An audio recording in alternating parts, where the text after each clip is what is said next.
মুদ্রণ ত্রুটিতে ঢাকা ও যশোর বোর্ডের এসএসসির কর্মমুখী শিক্ষা পরীক্ষা স্থগিত। যশোরে আজ বাতিল আইসিটি পরীক্ষা। ক্যারিয়ার থেকে আসছে, 12টা আইসিটি থেকে আসছে, অথচ আমাদের ক্যারিয়ার শিক্ষা সাবজেক্টটাই নাই। পরীক্ষা নিয়ে শেষ হয়ে যাবে, বের হয়ে আসার পর পরবর্তীতে আবার ঘোষণা দেওয়া হয়েছে পরীক্ষা বাতিল হয়ে গেছে। এই ভুল প্রশ্নপত্র প্রিন্টিং এর কারণে আমরা দ্রুত পরীক্ষাটা স্থগিত করেছি। ত্রুটি ছিল ঢাকার গণিত পরীক্ষার ইংরেজি মাধ্যমের প্রশ্নেও, বোর্ড চেয়ারম্যানের সাফাই।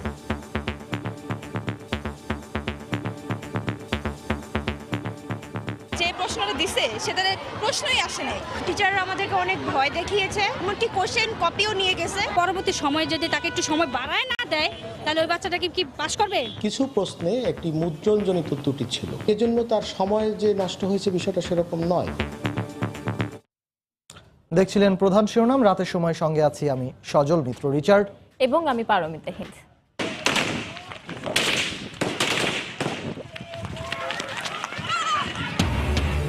ঠাকুরগাঁওয়ে গরু জব্দ করা নিয়ে গ্রামবাসীর সঙ্গে বিজিবির সংঘর্ষ, গোলাগুলিতে নিহত 4, আহত অন্তত 15। তদন্তে জেলা প্রশাসনের কমিটি। জঙ্গি ও সন্ত্রাসবাদ দমনে গুরুত্বপূর্ণ ভূমিকা পালন করছে আনসার ভিডিপি। গাজীপুরে জাতীয় সমাবেশে প্রধানমন্ত্রী দেশ এগিয়ে নিতে সবাইকে একসঙ্গে কাজ করার আহ্বান। রাজধানীতে বাস সিএনজি অটোরিকশার সংঘর্ষে 3 জন নিহত। চট্টগ্রামে মাইক্রোবাস কাভার্ড ভ্যান সংঘর্ষে গ্যাস সিলিন্ডার বিস্ফোরণ, প্রবাসী ছেলেকে আনতে গিয়ে মা বাবার মৃত্যু। চিকিৎসা ফি ও ডায়াগনস্টিক খরচ নির্ধারণে মেডিকেল কমিশন গঠনের নির্দেশ হাইকোর্টের। বাস্তবায়নে চিকিৎসা ব্যবস্থায় আমূল পরিবর্তনের আশা চিকিৎসকদের।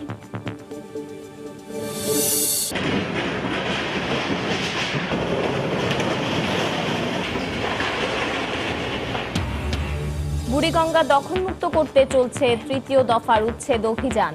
অবৈধ স্থাপনা নিজ উদ্যোগেই সরিয়ে নিচ্ছেন অনেকে।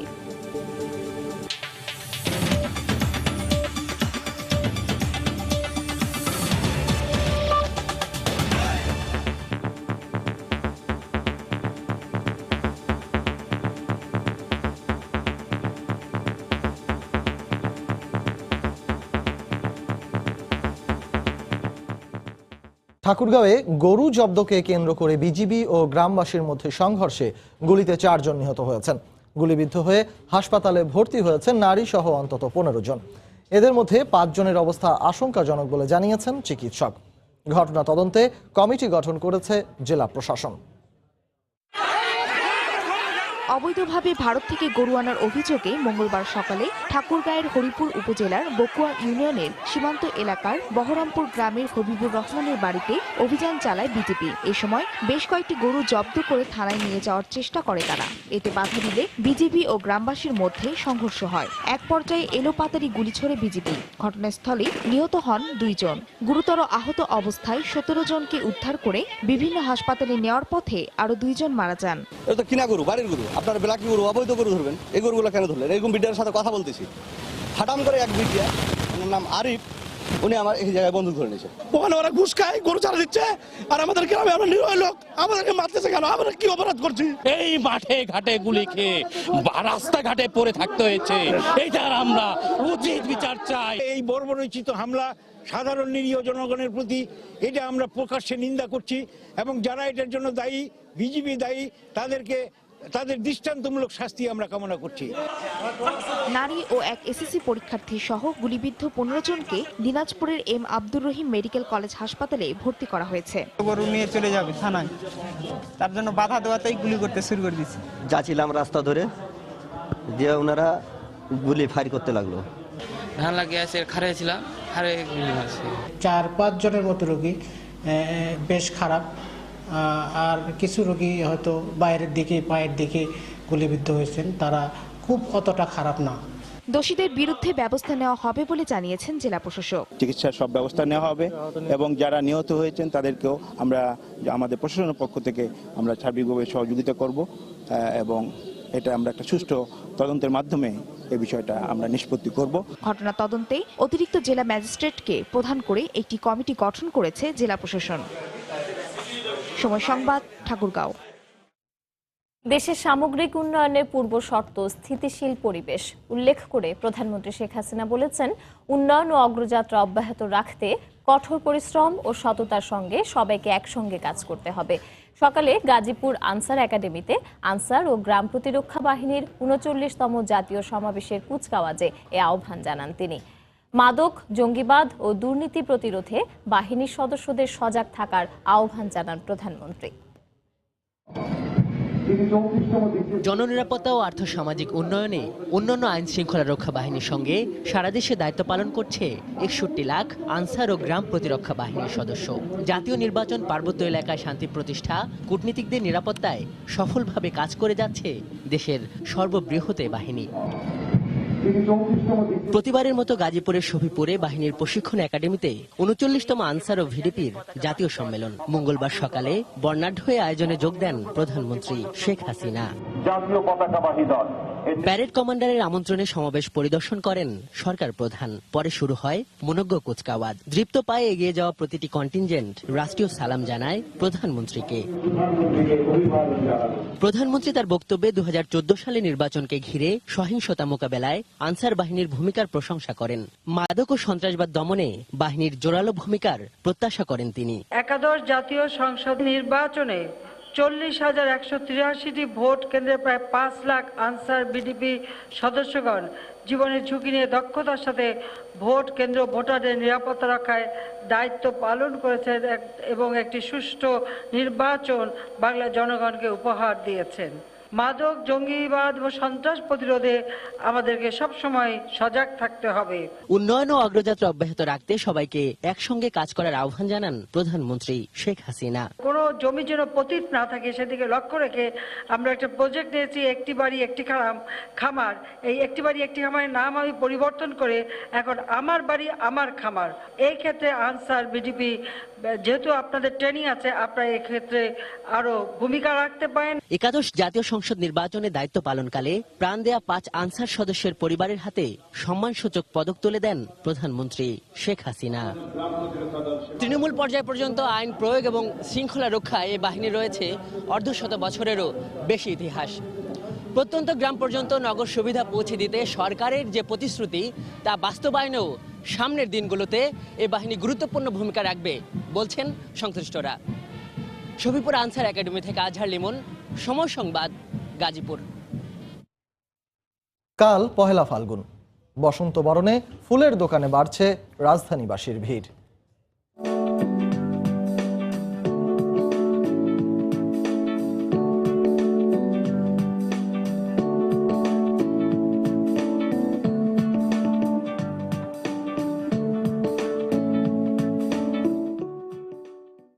বাহারি রঙের ফুলের খবর জানাবো সংবাদের শেষাংশে। ঢাকা ও যশোর বোর্ডের আগামীকালের কর্মমুখী শিক্ষা পরীক্ষা স্থগিত করা হয়েছে। ২রা মার্চ এ পরীক্ষা অনুষ্ঠিত হবে। এদিকে ভুল প্রশ্নপত্রের কারণে যশোর শিক্ষা বোর্ডের এসএসসির আইসিটি বিষয়ের আজকের পরীক্ষা বাতিল করা হয়েছে। বোর্ডের পরীক্ষা নিয়ন্ত্রক এ তথ্য নিশ্চিত করেন। বিজি প্রেসে মুদ্রণজনিত ত্রুটির কারণেই এ সমস্যা হয়েছে বলেও দাবি তার। এদিকে ভুল প্রশ্নপত্র পরিবর্তন করে পরীক্ষা নেয়ার পরও তা আবার বাতিল করায় ক্ষোভ প্রকাশ করেন শিক্ষার্থী ও অভিভাবকরা। পূর্ব নির্ধারিত সূচি অনুযায়ী মঙ্গলবার সকাল 10টায় শুরু হয় এসএসসির তথ্য ও যোগাযোগ প্রযুক্তি বিষয়ের পরীক্ষা। যশোর শিক্ষা বোর্ডের আওতাধীন কেন্দ্রগুলোতে প্রশ্নপত্র সরবরাহ করার পরেই ঘ সেটে একাংশে কর্মমুখী শিক্ষা বিষয়ে প্রশ্ন দেখতে পায় পরীক্ষার্থীরা। তাৎক্ষণিকভাবে তারা বিষয়টি পরীক্ষা হলে দায়িত্বরত শিক্ষকদের জানায়। কেন্দ্র সচিবরা ভুল প্রশ্নপত্রের বিষয়টি শিক্ষা বোর্ডকে অবহিত করে। এই পরিস্থিতিতে আইসিটি পরীক্ষা স্থগিত করে কর্তৃপক্ষ। 4টা সেটের মধ্যে 3টা সেটের কোশ্চেন, কিন্তু লাস্টের সেটে আপনার 2 লাইন আপনার মিল ছিল না। ক্যারিয়ার থেকে আসছে, 12টা আইসিটি থেকে আসছে, অথচ আমাদের ক্যারিয়ার শিক্ষা সাবজেক্টটাই নাই। আমরা আমাদের কেন্দ্রে যথারীতি প্রশ্নের সাথে সাথে ওই ঘ সেট উইথড্র করে আমরা অন্য সেট দিয়ে বাচ্চাদের পরীক্ষা নিয়েছিলাম। ভুল প্রশ্নপত্র প্রিন্টিং এর কারণে আমরা দ্রুত চেয়ারম্যান স্যার, সচিব স্যার, আমরা সবাই মিলে সিদ্ধান্ত নিয়ে পরীক্ষাটা স্থগিত করেছি। আন্তঃবোর্ডে বিষয়টি জানিয়েছি। পরবর্তীতে আন্তঃবোর্ডের যে রুটিন আমাদের প্রদান করবে সেই রুটিন অনুযায়ী ছাত্রছাত্রীরা পরীক্ষা দেবে। ভুল প্রশ্নপত্র ও পরীক্ষা গ্রহণের পর তা বাতিলের সিদ্ধান্তে ক্ষোভ প্রকাশ করেছে শিক্ষার্থীরা। ভুল প্রশ্নপত্র প্রণয়নে দায়ীদের শাস্তির দাবি জানিয়েছেন অভিভাবকরাও। একটা পরীক্ষা অলরেডি দিয়ে দিয়েছি, এখন সেটা নিয়ে আবার পড়তে হবে। এখন পরবর্তী সাবজেক্টটা পড়বো নাকি এই সাবজেক্টটা পড়বো, এটা নিয়ে তো আমাদের মনে করেন একটু ঝামেলা হতো। পরীক্ষার আবার পুনরায় যে প্রস্তুতি নেয়, এর জন্য একটা মানসিকভাবে বাচ্চা ক্ষতিগ্রস্ত হবে। এইভাবে এখন আমাদের বাচ্চাদের তো সমস্যা, একটা হলে যে 25 মিনিটে 3 বার পরীক্ষা দিল, আবার মেন্টাল প্রিপারেশন, আবার আইসিটি। আমরা বুঝি না কেন শিক্ষকরা বা সংশ্লিষ্টরা এটা আগের থেকে পরীক্ষা করেন না, সেটা হলে স্টুডেন্টদের কাছে দেওয়ার আগে পরীক্ষা করে নেওয়া উচিত। যশোর শিক্ষা বোর্ডের আওতায় আইসিটি বিষয়ের পরীক্ষার্থী প্রায় 1,53,000। গত 2রা ফেব্রুয়ারি সারা দেশে একযোগে শুরু হয় এসএসসি পরীক্ষা। সময় সংবাদ, যশোর। এদিকে ঢাকা বোর্ডে গত শনিবার অনুষ্ঠিত গণিত পরীক্ষার ইংরেজি মাধ্যমের প্রশ্নপত্রেও ছিল মুদ্রণ ত্রুটি। শিক্ষার্থীদের অভিযোগ, ভুল প্রশ্নের কারণে তারা প্রায় আধ ঘন্টা পরীক্ষা না দিয়ে বসেছিল। শিক্ষা বোর্ডের দাবি, মুদ্রণ ত্রুটি পরীক্ষা চলাকালেই সংশোধন করা হয় এবং এতে পরীক্ষায় কোনো প্রভাব পড়েনি। তবে কোনো শিক্ষার্থী যদি ক্ষতিগ্রস্ত হয় তাহলে তদন্ত করে ব্যবস্থা নেওয়া হবে। পিঙ্কি আক্তারের রিপোর্ট। গত শনিবার গণিত সৃজনশীল পরীক্ষা ইংরেজি ভার্সনে এসএসসি পরীক্ষা প্রশ্নপত্র বিতরণের সময় দেখা যায় 4 পৃষ্ঠা প্রশ্নের দ্বিতীয় পৃষ্ঠায় 3টি প্রশ্ন ছাপা হয়নি, যে কারণে কেন্দ্র সচিব সঠিক প্রশ্নপত্র এনে কপি করে তা বিতরণ করেন। এর মধ্যে প্রায় 30 মিনিট সময় পার হয়ে যায়। শিক্ষার্থীরা অভিযোগ করে 30 মিনিট তাদের হাতে কোনো প্রশ্নই ছিল না। হাতে প্রশ্ন না থাকায় প্রায় 30 মিনিট কিছু না লিখেই বসে থাকতে হয় নব হাবিবুল্লাহ স্কুল অ্যান্ড কলেজ কেন্দ্রে সিট পড়া মাইলস্টোনের ইংরেজি ভার্সনের পরীক্ষার্থীদের। যে প্রশ্নটা দিছে সেটা প্রশ্নই আসে নাই, তো আমরা বলছি যে আমাদেরকে তাড়াতাড়ি দেন, তারপর বলে কি একটু সময় লাগবে, তোমরা বললেই হয়ে গেল নাকি। টিচাররা আমাদেরকে অনেক ভয় দেখিয়েছে। এ নিয়ে ক্ষুব্ধ অভিভাবকরাও। অনেক বাচ্চারা নার্ভাস হয়ে গেছে, তাদের পাড়া জিনিসও ভুল করে ফেলছে। প্রশ্নের এই ভুলের কারণে আমার বাচ্চা 30 মার্কসের আনসার করতে পারে নাই। তবে কেন্দ্র সচিব অভিযোগ স্বীকার করে দায়ভার চাপান শিক্ষা বোর্ডের কাঁধে। তারা আন্ডার স্ট্রেস ছিল যে আসলে এখন কি হবে, তো তাদের এই স্ট্রেস আমরা দূর করার জন্য খুব প্রাণান্তকর চেষ্টা করেছি। এই দায়ভার যদি হয়ে থাকে তাহলে অবশ্যই বোর্ড কর্তৃপক্ষের। এ বিষয়ে শিক্ষা বোর্ডের চেয়ারম্যান বলছেন, মুদ্রণ ত্রুটি কোনো বড় ব্যাপার নয়, তবে এর কারণে কোনো শিক্ষার্থীর ক্ষতিগ্রস্ত হওয়ার অভিযোগ পেলে সে বিষয়ে তদন্ত করে ব্যবস্থা নেবেন তিনি। এজন্য তার সময় যে নষ্ট হয়েছে বিষয়টা সেরকম নয়, আর সময় যে তাকে বৃদ্ধি করে দেওয়া হয় না অথবা সময় যে তার লঙ্ঘিত হয়েছে, এই অভিযোগটাও আমাদের কাছে করতে হবে সুনির্দিষ্টভাবে। শুধু এ কেন্দ্রেই নয়, রাজধানীর বাড্ডা আলাতুন্নেসা, মিরপুর আদর্শ উচ্চ বিদ্যালয় ও গভর্নমেন্ট ল্যাবরেটরি স্কুলেও প্রশ্নপত্র মুদ্রণে এমন ত্রুটির অভিযোগ পেয়েছে শিক্ষা বোর্ড। এবছর ঢাকা বোর্ডে ইংরেজি ভার্সনে পরীক্ষার্থীর সংখ্যা প্রায় 2,500। পিঙ্কি আক্তার, সমসংবাদ, ঢাকা। সচেতনতার অভাবেই বারবার এসএসসি পরীক্ষার্থীদের প্রশ্নপত্রে বিভিন্ন ভুল পাওয়া যাচ্ছে বলে মনে করেন শিক্ষাবিদরা। এ কারণে শিক্ষা বোর্ডকে আরো দায়িত্বশীল আচরণের পরামর্শ তাদের। সময় মতো পরীক্ষা শুরু করবে, কিন্তু সেই সময়টা তারা সেই পরীক্ষা দিতে পারছে না। তো এখন এটা কোনোভাবেই কাম্য না আমাদের জন্য, আর শিক্ষার্থীদের জন্য তো অবশ্যই। তো ম্যানেজমেন্টকে আরও বেশি সচেতন হতে হবে এ ব্যাপারে। তা এই জিনিসগুলো দেখে দেওয়া, কেন এরকম ভুল যাচ্ছে, কোড নাম্বার কেন ভুল যাবে, বা এক প্রশ্নের জায়গায় আরেক প্রশ্ন কেন যাবে, ম্যানেজমেন্টকে এগুলো দায়িত্ব নিতে হবে। রাতের সময় আরো থাকছে। মানিকগঞ্জে তরুণীকে আটকে রেখে ধর্ষণ মামলায় 2 পুলিশ কর্মকর্তা 6 দিনের রিমান্ডে। মিলেছে আলামত, তদন্ত প্রতিবেদনের পর বিভাগীয় ব্যবস্থা।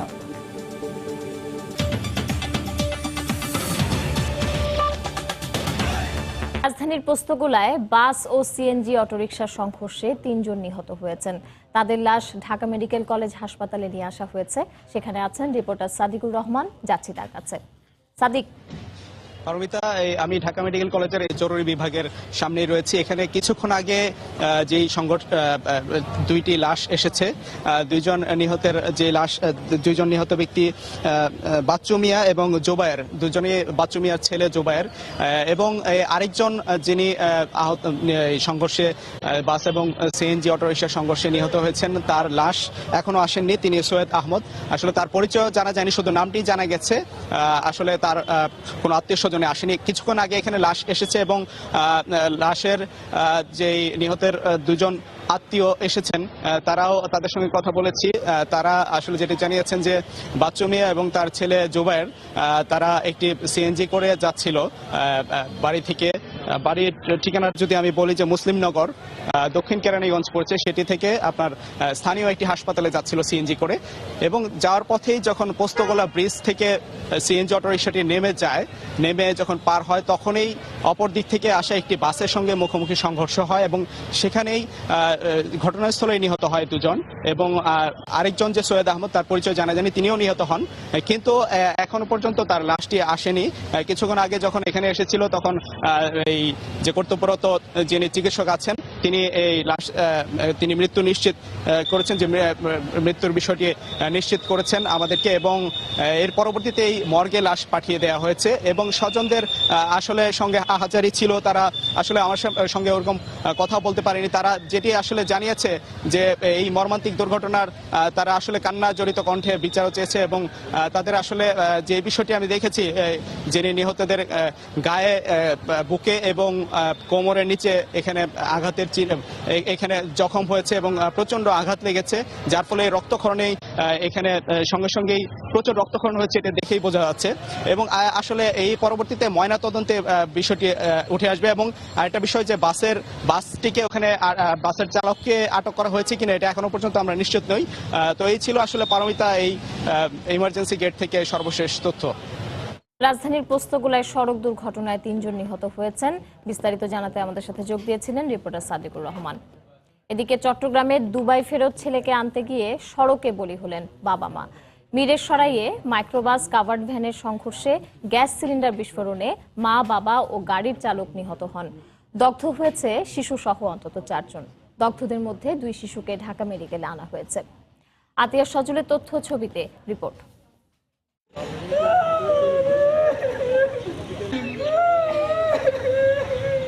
স্বজনদের আহাজারিতে ভারী হয়ে উঠেছে জোরারগঞ্জ হাইওয়ে পুলিশ ফাঁড়ি। বিদেশ ফেরত ছেলেকে চট্টগ্রাম থেকে আনতে গিয়ে মা বাবাকে প্রাণ দিতে হলো সড়ক দুর্ঘটনায়। পুলিশ জানায় ছেলেকে আনতে মাইক্রোবাসে করে কুমিল্লার মনোহরগঞ্জের কমলপুর এলাকা থেকে বাবা মা নাতি নাতনিদের নিয়ে চট্টগ্রামের উদ্দেশ্যে রওনা হন। পথে চট্টগ্রামের মিরেশরায়ে পৌঁছালে মাইক্রোবাসটি সামনের একটি কাভার্ড ভ্যানকে সজোরে ধাক্কা দেয়। এ সময় মাইক্রোবাসটি ধুমড়ে মুচড়ে কাভার্ড ভ্যানটির সাথে আটকে গেলে 200 মিটার পথ সেটিকে টেনে হিচড়ে নিয়ে যায় কাভার্ড ভ্যানটি। এতে মাইক্রোবাসের গ্যাস সিলিন্ডার বিস্ফোরণ হয়ে আগুন ধরে যায়। এতে দগ্ধ হয়ে ঘটনাস্থলে নিহত হন মাইক্রোবাসের চালক ও বিদেশ ফেরত আব্দুল মোমিনের বাবা মা। গ্যাস সিলিন্ডারে যখন বাস্ট হইয়া আগুন যখন বাড়ি গেছে, এরপরে মনে করেন আর লোকজন আর কাছে বিতে পারতেছে না। আমার জন্য আমার বাবা মা, আমার পরিবার আসার পথে দুর্ঘটনা ঘটলো আর কি। খবর পেয়ে পুলিশ ও ফায়ার সার্ভিস ঘটনাস্থলে পৌঁছে আগুন নিয়ন্ত্রণে আনে। নিহতদের মরদেহ উদ্ধার করে জোরারগঞ্জ হাইওয়ে পুলিশ ফাঁড়িতে নিয়ে যাওয়া হয়। আহত 4 জনকে স্থানীয় একটি হাসপাতালে ভর্তি করা হয়। দ্রুত আমরা আগুনটা নির্বাপন করছি, করে আমরা 2 জন আহত শিশু বাচ্চাকে আমরা উদ্ধার করছি, আর ওখানে 3 জন মারা গেছে, 2 জন পুরুষ, 1 জন মহিলা। অবস্থার অবনতি হওয়ায় দগ্ধ 2 শিশুকে কুমিল্লা মেডিকেলে নেওয়া হলে তাদের ঢাকা মেডিকেলে পাঠান চিকিৎসক। একজনের 20% আর একজনের 15% বার্ন। দুজনকে বেটার ম্যানেজমেন্টের জন্য আমরা Dhaka medical college burn and plastic surgery ইউনিটে রেফার করে দেওয়া হয়েছে। ঘটনার পর কাভার্ড ভ্যান চালক দ্রুত পালিয়ে যায়। সময় সংবাদ, চট্টগ্রাম। সরকারি চিকিৎসকদের বেসরকারি হাসপাতালে চিকিৎসা দেয়া কেন অবৈধ ঘোষণা করা হবে না জানতে রুল জারি করেছেন উচ্চ আদালত। একই সঙ্গে চিকিৎসা নীতিমালা প্রণয়নে একটি স্বাধীন বিশেষজ্ঞ কমিশন গঠনের নির্দেশ দেওয়া হয়েছে, যে কমিটি সরকারি বেসরকারি চিকিৎসকদের প্র্যাকটিস ফি সহ আনুষঙ্গিক বিষয়ে সরকারকে সুপারিশ করবে। আদালত উদ্বেগ প্রকাশ করে শুনানিতে বলেন, মানুষের জীবন নিয়ে বাণিজ্য করা যাবে না। বর্তমান আইন অনুযায়ী সরকারি হাসপাতালের চিকিৎসকদের অফিস শেষে বেসরকারি হাসপাতালে চিকিৎসা সেবা দেওয়ার সুযোগ রয়েছে। সেই সুযোগের অপব্যবহার করে অনেক চিকিৎসক সরকারি হাসপাতালে অনুপস্থিত থেকে বেসরকারি হাসপাতালের দিকে ঝুঁকছেন। এর হার 62% বলে রিপোর্টও দিয়েছে দুদক। সরকারি চিকিৎসকদের বেসরকারি হাসপাতালে চিকিৎসা দেওয়ার বৈধতা নিয়ে মঙ্গলবার শুনানি হয় উচ্চ আদালতে। শুনানি শেষে রুল জারি করেন আদালত। আদেশ দেন সমন্বিত চিকিৎসা নীতিমালা প্রণয়নে একটি স্বাধীন বিশেষজ্ঞ কমিশন গঠনের, যে কমিশন সরকারি বেসরকারি চিকিৎসকদের প্র্যাকটিস ফি সহ আনুষঙ্গিক বিষয়গুলো নির্ধারণ করবে।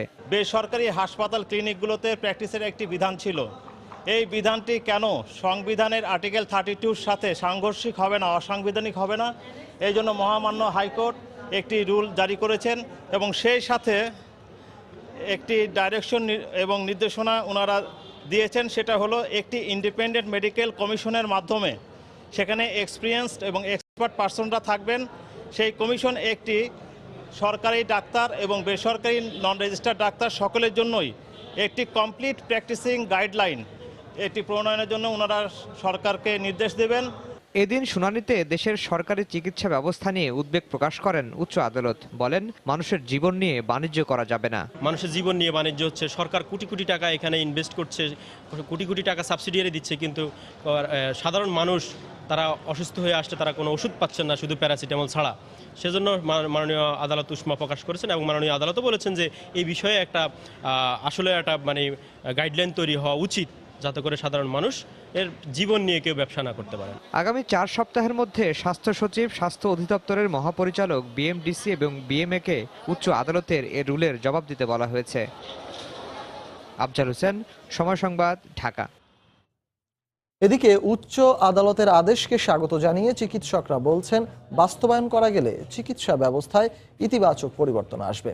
আর কর্মক্ষেত্রে অনুপস্থিত থাকলে চিকিৎসকদের কোনো ছাড় দেয়া হবে না বলে হুঁশিয়ারি করেছেন স্বাস্থ্য প্রতিমন্ত্রী। সংকট মেটাতে চলতি বছরই 10,000 ডাক্তার নিয়োগ দেয়া হবে বলে জানিয়েছেন স্বাস্থ্যমন্ত্রী। সরকারি চিকিৎসা ব্যবস্থায় অনিয়ম এবং বেসরকারি চিকিৎসায় লাগামহীন বাণিজ্য নিয়ে মঙ্গলবার উদ্বেগ প্রকাশ করেন দেশের উচ্চ আদালত। সরকারি চিকিৎসকদের বেসরকারি হাসপাতালে সেবাদান কেন অবৈধ নয় জানতে চেয়ে রুল জারির পাশাপাশি সমন্বিত নীতিমালা প্রণয়নে কমিশন গঠনের আদেশ দিয়েছেন আদালত। স্বাস্থ্য খাতে শৃঙ্খলা আনতে উচ্চ আদালতের এই আদেশকে স্বাগত জানিয়েছেন চিকিৎসকরা। কোর্ট কিন্তু এই কথা বলে নাই তুমি তাদের প্র্যাকটিস বন্ধ করে দাও, বলছে যে এটা সম্বন্ধে একটা কমিশন গঠন করো, তর্ক বিতর্ক উত্থাপিত হোক, সেই প্রেক্ষাপটে একটা জনবান্ধব এবং চিকিৎসকদের আকাঙ্ক্ষা নিয়ে একটা সমাধান এটা হোক। সরকারি ডিউটির মধ্যে তার যে অফিস টাইম আছে যে সেটা সেই সরকারি হাসপাতালে রুগী না দেখে যদি সে বাইরে প্রাইভেট প্র্যাকটিসে যায় তাহলে তার শাস্তি হওয়া দরকার। এদিকে কর্মক্ষেত্রে দায়িত্ব পালনে চিকিৎসকদের অবহেলা গ্রহণযোগ্য নয় বলে হুঁশিয়ার করলেন স্বাস্থ্য প্রতিমন্ত্রী। আইনের ব্যত্যয় করে কোনো রকম প্রশ্রয় আমরা দিব না। আমি আশা করব আপনারা সবাই যার কর্মস্থলে সঠিকভাবে সততা নিষ্ঠার সাথে দায়িত্ব পালন করবেন। সেই ক্ষেত্রে কোনো অবহেলা বা ত্রুটি থাকলে আইনানুগ ব্যবস্থা গ্রহণ করতে আমরা বাধ্য হব। সব পক্ষের সঙ্গে আলোচনার মাধ্যমে সমন্বিত মেডিকেল কমিশন গঠনের পরামর্শ দিয়েছেন চিকিৎসকরা। নাজমুস সালেহী, সময় সংবাদ, ঢাকা। নদী দখলমুক্ত করতে তৃতীয় দফা উচ্ছেদের প্রথম দিন পুরান ঢাকার লালবাগে বুড়িগঙ্গা আদি চ্যানেলে 118টি স্থাপনা উচ্ছেদ করেছে বিআইডব্লিউটিএ। অভিযান শেষে আদি চ্যানেলে হাতির ঝিলের মতো দৃষ্টিনন্দন স্থাপনা করার পরিকল্পনা রয়েছে সংস্থাটির। এদিকে মিরপুরে সরকারি জমিতে অবৈধভাবে করা স্থাপনায় উচ্ছেদ চালিয়েছে উত্তর সিটি কর্পোরেশন। ঢাকার সবচেয়ে পুরাতন খাল বুড়িগঙ্গা আদি চ্যানেল দখলে আর দূষণে জাহাজ বিলীন। দখল হওয়া জায়গা ফিরিয়ে নিতে চলমান উচ্ছেদ অভিযানের তৃতীয় ধাপের প্রথম দিন সদরঘাট গাবতলী বেড়িবাঁধ সড়কের দক্ষিণ পাড়ের অবৈধ শতাধিক স্থাপনা গুড়িয়ে দেয় বিআইডব্লিউটিএ। উচ্ছেদ অভিযানে বিআইডব্লিউটি এর সঙ্গে জেলা প্রশাসন অংশ নিলেও প্রস্তুতি না থাকায় আসেনি পানি উন্নয়ন বোর্ড। উচ্ছেদকে স্বাগত জানিয়ে স্থানীয়রা বলেন, যেসব জায়গায় এখন বহুতল ভবন সেখানে তারা একসময় মাছ ধরতেন। আমরা ছোটবেলায় এদিকে সাঁতার কাটতাম, তারপরে আবার মাছ ধরতাম। এদিকে পুরাটাই নদী ছিল, বুঝছেন, এমন 16তলা নদী ছিল, মানে অনেক ধার ছিল। মাছ ধরতাম, ঘুরে বেড়াতাম এবং এখানে বিশাল নৌকা বাইশ হয়েছে। অভিযানে এসে বিএডব্লিউটি এর চেয়ারম্যান জানান, উচ্চ পর্যায়ের সিদ্ধান্তে সমন্বিতভাবে আরো জোরালো উচ্ছেদ চালানো হচ্ছে। লোহারপুল থেকে কিন্তু আমাদের গাবতলী বা বসিলা পর্যন্ত সংযোগ ছিল। আমরা রেকর্ডে দেখতে পেলাম যে এই নদীটা বলতে পারেন 80% বেদখল হয়ে গেছে। সমন্বিতভাবে আমরা এখন উচ্ছেদ অভিযানটা পরিচালনা করব। যত স্থাপনা ডান দিকে বাম দিকে দেখা যাচ্ছে এই সবগুলি অবৈধ। সেই অবৈধ বিল্ডিংগুলো এখন অপসারণ করে এই বর্জ্য উত্তোলন করে এটাকে আবার নদীর প্রবাহ নিশ্চিত করতে হবে। বুড়িগঙ্গা আদি চ্যানেলটি কতটা নির্দয়ভাবে এখানকার অবৈধ দখলদাররা দখল করেছেন এই ছবিই তা বলে দেয়। দেশের অন্যান্য জায়গায় শুধুমাত্র তীরভূমি দখল করে সেখানে স্থাপন নির্মাণ করা হলেও এই চ্যানেলটি পুরোপুরি দখল করে এমন অসংখ্য স্থাপনা নির্মাণ করে ঢাকার তীরবর্তী এই পুরো আদি চ্যানেলটি মেরে ফেলেছেন এখানকার অবৈধ দখলদাররা। এদিকে রাজধানীর মিরপুর 10 নম্বর থেকে 13 পর্যন্ত 2 শতাধিক অবৈধ স্থাপনা উচ্ছেদ করেছে উত্তর সিটি কর্পোরেশন। সাধারণ মানুষের অভিযোগ, বারবার উচ্ছেদ চালানো হলেও তা কার্যকর হচ্ছে না।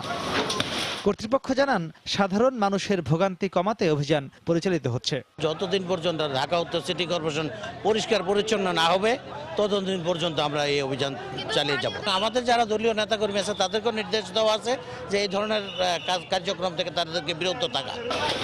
উচ্ছেদের অংশে ফের স্থাপনা করা হলে দখলদারদের বিরুদ্ধে আইনি ব্যবস্থা নেওয়ার কথা জানান সংশ্লিষ্টরা। মাহমুদ রাকিব, সময় সংবাদ, ঢাকা। নাইকো দুর্নীতি মামলার তদন্তে অনিয়মের আশ্রয় নিয়েছে দুদক। আদালতে এমন দাবি করে মামলা বাতিলের আবেদন করেছেন এই মামলার আসামি ও আইনজীবী ব্যারিস্টার মওদুদ আহমদ। দুপুরে রাজধানীর পুরানো কেন্দ্রীয় কারাগারে স্থাপিত বিশেষ জজ আদালতে নাইকো দুর্নীতি মামলার অভিযোগ গঠনের শুনানিতে এই আবেদন করেন তিনি। প্রায় 1.5 ঘন্টার শুনানি শেষে আগামী 20 ফেব্রুয়ারি পর্যন্ত মামলার কার্যক্রম মুলতবি করেন আদালত। পরে দুদক আইনজীবী সাংবাদিকদের বলেন, মামলা বাতিল চেয়ে উচ্চ আদালতে একথা বলেও কাজ না হওয়ায় তারা এখন আবারও পুরনো কথা বলছেন। এর আগে বেলা 12:30টার দিকে হুইল চেয়ারে করে বেগম জিয়াকে আদালতে হাজির করা হয়। এদিন ব্যক্তিগত চিকিৎসক দিয়ে কারাগারে বেগম জিয়ার চিকিৎসার আবেদন করেন তার আইনজীবীরা। এ বিষয়ে পরে আদেশ দেবেন বলে জানায় আদালত। অস্বচ্ছ চুক্তির মাধ্যমে কানাডীয় কোম্পানিকে 3টি গ্যাস ক্ষেত্র তুলে দেয়ায় রাষ্ট্রের প্রায় 13,777 কোটি টাকা ক্ষতির অভিযোগে বেগম জিয়া সহ 11 জনের বিরুদ্ধে 2007 সালে মামলাটি করে দুদক। 30 ডিসেম্বর প্রহসনের নির্বাচনের মাধ্যমে দেশের মানুষকে অপমান করা হয়েছে বলে মন্তব্য করেছেন ঐক্যফ্রন্টের শীর্ষ নেতা ডক্টর কামাল হোসেন। বিকেলে রাজধানীর জাতীয় প্রেসক্লাবে এক শোক সভায় অংশ নিয়ে তিনি বলেন, গণতন্ত্রের মুক্তির জন্য যা করা প্রয়োজন তাই করা হবে। এ সময় বিএনপি নেতা ডক্টর মঈন খান সবাইকে হিংসা বিদ্বেষ ভুলে দেশে গণতান্ত্রিক রাজনীতির পরিবেশ তৈরির আহ্বান জানান। আজকে রাজনৈতিক হিংসা দেশ ভুলে গিয়ে আমরা সম্পূর্ণভাবে গণতান্ত্রিক যে রীতিনীতি, সে গণতান্ত্রিক রীতিনীতিতে আস্থা রেখে একে অপরের প্রতি শ্রদ্ধাবোধ বজায় রেখে এমন একটি রাজনীতির পরিবেশ আমরা সৃষ্টি করি। এই 30 তারিখে যেটা ঘটেছে এটা তো সবাই কি বলেছেন, প্রহসন বলেছেন। আমরা মনে করি 16 কোটি মানুষকে অপমান করা হচ্ছে। আমি বিশ্বাস করি 16 কোটি মানুষ এটা মেনে নেবে না এবং আমাদের যা করণীয় আছে আমরা অন্তত করব। জোটবদ্ধভাবে ডাকসু নির্বাচনে যাচ্ছে ছাত্র সংগঠনগুলো। ছাত্রলীগের নেতৃত্বে সমমনা দলগুলো নিয়ে ছাত্র সংগ্রাম পরিষদ, বাম সংগঠনগুলো, প্রগতিশীল ছাত্র জোট আর কোটা আন্দোলনকারীদের সাধারণ ছাত্র অধিকার সংরক্ষণ পরিষদ প্যানেল নির্ধারণে কাজ করছে। তবে নির্বাচনে অংশ নেয়ার বিষয়ে এখনো সিদ্ধান্ত নেয়নি ছাত্রদল। আলোচনায় ডাকসু নির্বাচন, আর তাই সাধারণ ছাত্রদের মাঝেও যেন কৌতূহলের শেষ নেই।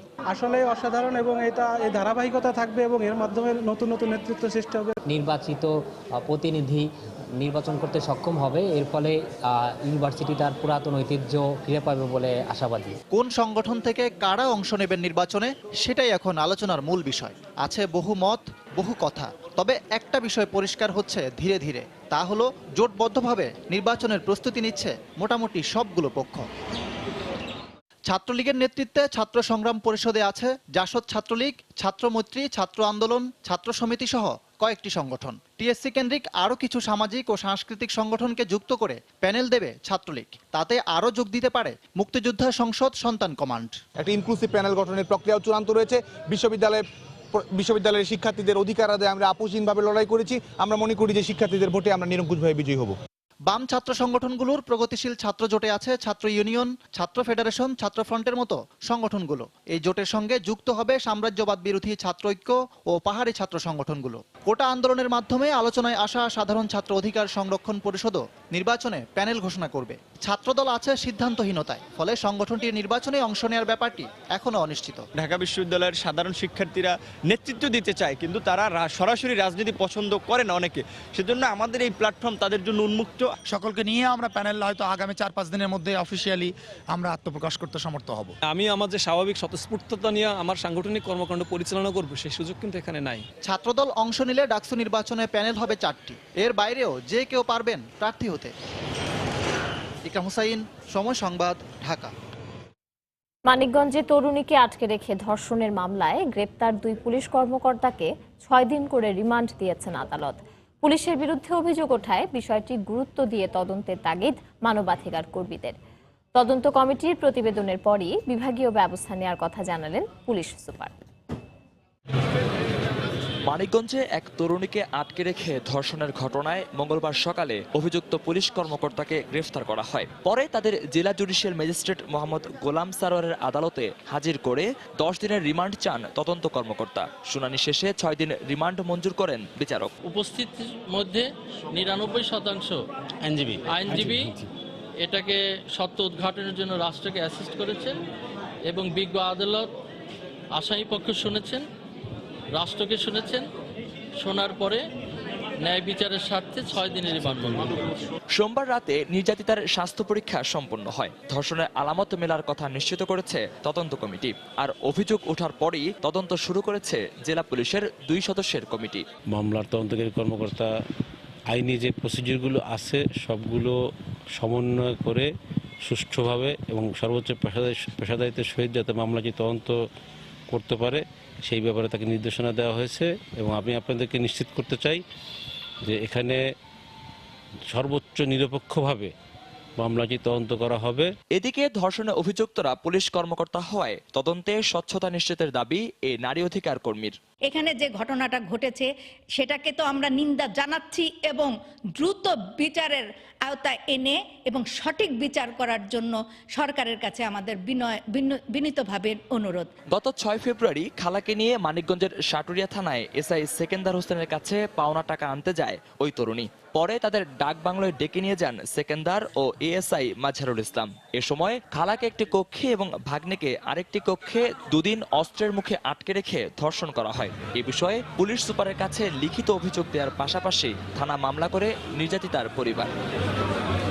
সময় সংবাদ, মানিকগঞ্জ। হাওরে বাঁধ নির্মাণে অনিয়মের দায়ে পানি উন্নয়ন বোর্ডের প্রকৌশলী ঠিকাদার সহ 33 জনের বিরুদ্ধে চার্জশিট চূড়ান্ত করায় সন্তোষ প্রকাশ করেছেন হাওরবাসী। তারা চান অভিযুক্তদের দৃষ্টান্তমূলক শাস্তি। তবে দায়ী অনেকের নাম অভিযোগপত্র থেকে বাদ পড়ায় ক্ষোভ প্রকাশ করেছেন স্থানীয় জনপ্রতিনিধি।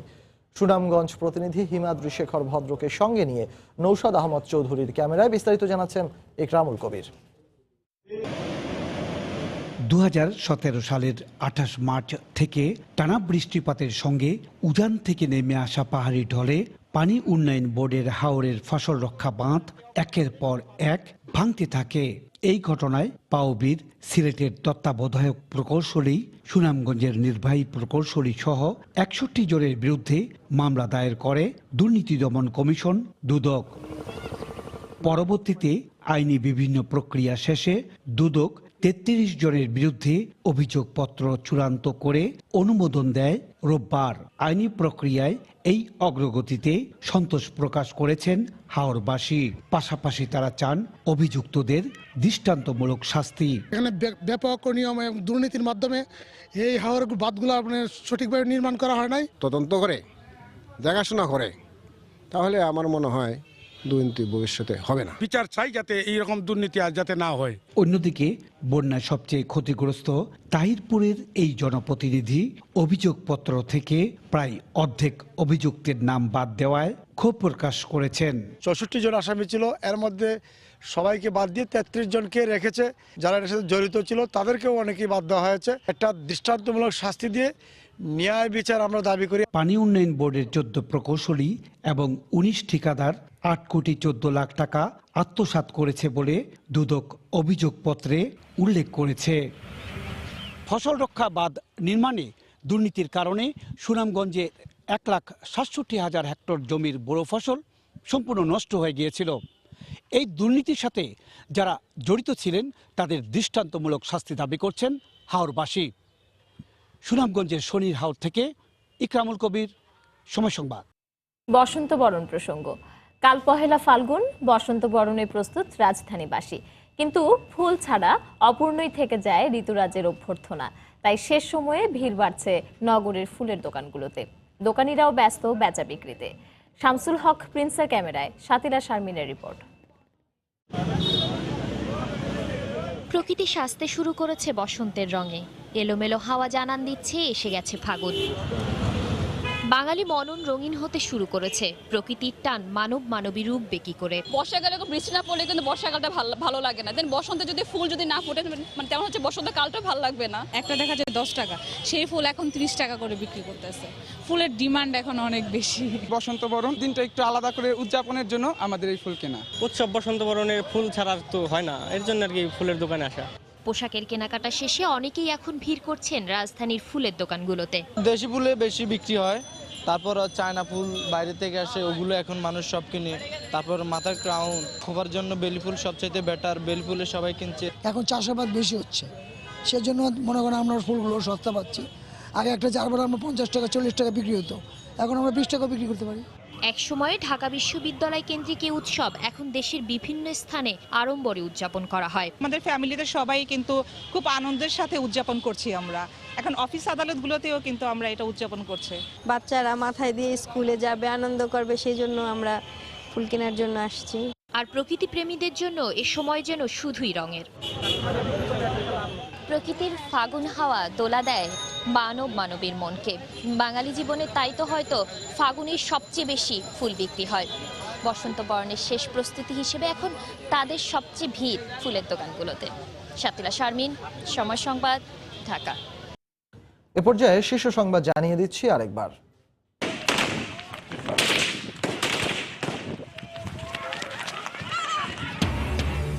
ঠাকুরগাঁওয়ে গরু জব্দ করা নিয়ে গ্রামবাসীর সঙ্গে বিজিবির সংঘর্ষ, গোলাগুলিতে নিহত 4, আহত অন্তত 15। তদন্তে জেলা প্রশাসনের কমিটি। মুদ্রণ ত্রুটিতে ঢাকা ও যশোর বোর্ডের এসএসসির কর্মমুখী শিক্ষা পরীক্ষা স্থগিত। যশোরে আজ বাতিল আইসিটি পরীক্ষা। ত্রুটি ছিল ঢাকার গণিত পরীক্ষার ইংরেজি মাধ্যমের প্রশ্নেও।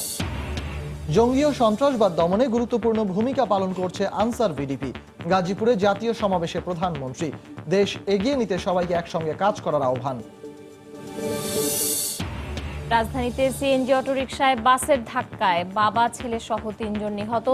চট্টগ্রামে মাইক্রোবাস কাভার্ড ভ্যান সংঘর্ষে 3 জনের মৃত্যু। এবং চিকিৎসা ফি ও ডায়াগনস্টিক খরচ নির্ধারণে মেডিকেল কমিশন গঠনের নির্দেশ হাইকোর্টের। বাস্তবায়নে চিকিৎসা ব্যবস্থায় আমূল পরিবর্তনের আশা চিকিৎসকদের। এই ছিল রাতের সময়ে। আপনার মোবাইলে সময় সংবাদ দেখতেও সব খবর পেতে ডাউনলোড করুন সময় অ্যাপ আর সঙ্গে থাকুন সময়।